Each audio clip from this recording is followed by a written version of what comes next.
YouTube viewers, কেমন আছেন সবাই? আশা করি ভালো। তো আজকের ভিডিওতে আমি আপনাদেরকে যেটা দেখাবো সেটা হলো আমরা কিভাবে একটি 24 ভোল্টের ট্রান্সফরমার তৈরি করছি, ওইটাই আজকে আমি আপনাদেরকে দেখানোর চেষ্টা করব। তো দেখতেই পাচ্ছেন এটা হলো আমাদের একটি ট্রান্সফরমার। তো যে ট্রান্সফরমারটি বর্তমানে আছে হলো গিয়ে আপনার 18 ভোল্ট। তো এটা 18 ভোল্ট কীভাবে 24 ভোল্ট তৈরি করছি বা এটা দিয়ে কী কাজ, এটা এখন আপনাদেরকে বোঝানো বা দেখানোর চেষ্টা করব। এবং কি আমি আপনাদেরকে দেখানোর চেষ্টা করব যে কিভাবে আপনারা এটাকে তৈরি করবেন বা এটা তৈরি করতে গেলে কী কী প্রয়োজন, তো এগুলো আপনাদেরকে দেখানোর চেষ্টা করব। তো এখানে আছে আপনার দেখতেই পাচ্ছেন ট্রান্সফরমার। তো এই ট্রান্সফরমারটি হলো আপনার 18 ভোল্টের। আমরা এখানে এই যে দেখতে পাচ্ছি একটি ক্যাপাসিটর আর এখানে আছে একটি ব্রিজ রেকটিফায়ার। তো এগুলা দিয়ে আমরা এটাকে 24 ভোল্ট বের করছি। সো 24 ভোল্ট কীভাবে বের করছি বা কী করছি এটা আপনাদেরকে সম্পূর্ণ মাপিয়ে দেখিয়ে দিব। তো আশা করি আপনারা জিনিসটা দেখুন এবং বুঝুন। তো আমাদের যেই ট্রান্সফরমারটি দেখতে পাচ্ছেন এটা হলো আমাদের এসির লাইন, সো যেটা আমাদের ডাইরেক্ট সংযোগ হবে যে এসিতে। আর এই যে দেখতে পাচ্ছেন এটা হলো আমাদের আউট। তো এই যে দেখতে পাচ্ছেন এটা হলো আউট। সো এটা হলো আমাদের আউট, মানে এটা হলো আপনার এটার ভিতরের থেকে আউটে এসে তারপর এটার সাথে সংযোগ হওয়ার পর মূল আউট হলো এটা, যেটা দিয়ে আমরা ব্যাটারিকে হিট দিয়ে থাকি বা আমাদের যদি কোনো ডাউন ব্যাটারি থাকে ওইটাকে আমরা এটার মাধ্যমে হিট দিয়ে কিন্তু ব্যাটারিটাকে উত্তোলন করে ফেলতে পারি। তো এখন আমাদের যেটা ব্যবহার করা হয়েছে, এখানে আছে একটি ট্রান্সফরমার, এখানে আছে হলো আপনার একটি ক্যাপাসিটার। তো যে ক্যাপাসিটারটি আপনারা দেখতে পাচ্ছেন 35 ভোল্ট আর আছে 1000 মাইক্রোফ্যারাড। তো এই ক্যাপাসিটারটি আপনারা যেই কোনো ইলেকট্রিক এবং টিভির দোকানে গেলে আপনারা পেয়ে যাবেন।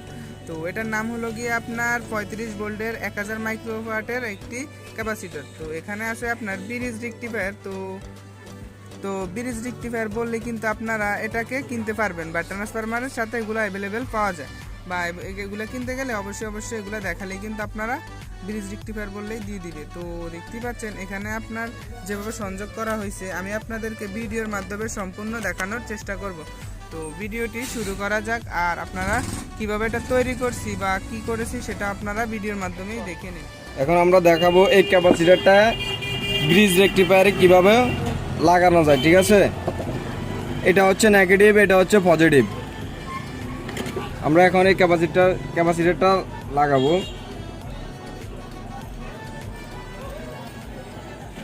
এ হচ্ছে নেগেটিভ, এ হচ্ছে পজিটিভ। ঠিক আছে, এখন আমরা দেখব যে এই রেকটিফায়ার দিয়ে কতটুকু ভোল্টেজ বের হইতেছে। দাঁড়ান এসি লাইনে লাগাই দেখি।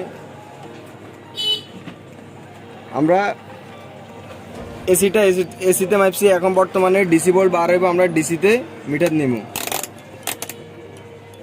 50-এ দিলাম। একদম ঠিক আছে, আমরা মেপে দেখাচ্ছি। এই যে মাইনাস, এই যে প্লাস। ঠিক আছে, এটা আমরা এসি ভোল্টেজে দেখছি যে 18 ভোল্ট। ঠিক আছে, এখন ক্যাপাসিটার লাগানোর পরে বের হইতেছে 24 ভোল্ট। তার মানে 24 ভোল্ট বের হইতেছে। যে এই 24 ভোল্টে যে সময় আমরা ব্যাটারিতে ডাউন ব্যাটারিগুলোতে হিট হিট দিলে লোডে আয় 18 ভোল্টে চলে যাবে। লাইনটা লাগাই দেখে দিব যে কোনটা প্লাস কোনটা মাইনাস। এটা হচ্ছে প্লাস, এটা হচ্ছে মাইনাস।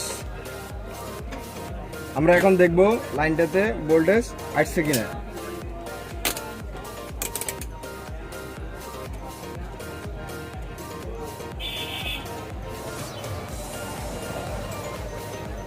লাইনটাতে ভোল্টেজ আসছে। এখন আমরা দেখব ভোল্টেজ এবং এম্পিয়ারগুলা ঠিক আছে কিনা, স্পারিং করে দেখব। ঠিক আছে, তো আশা করি ভিডিওটি ভালো লাগছে। তো আমরা কীভাবে এটাকে তৈরি করছি এটা আপনাদেরকে দেখানোর চেষ্টা করেছি। ভিডিওটি যদি ভালো লাগে অবশ্যই একটা লাইক করে দিবেন, আমার চ্যানেলে নতুন হয়ে থাকলে সাবস্ক্রাইব করে দিবেন। আর ভিডিওটি কেমন হয়েছে অবশ্যই কমেন্টের মাধ্যমে জানানোর চেষ্টা করবেন, তাহলে আমি আপনাদেরকে উত্তর দেওয়ার চেষ্টা করবো। আসসালামু আলাইকুম জানি আজকের মতো পর্যন্ত।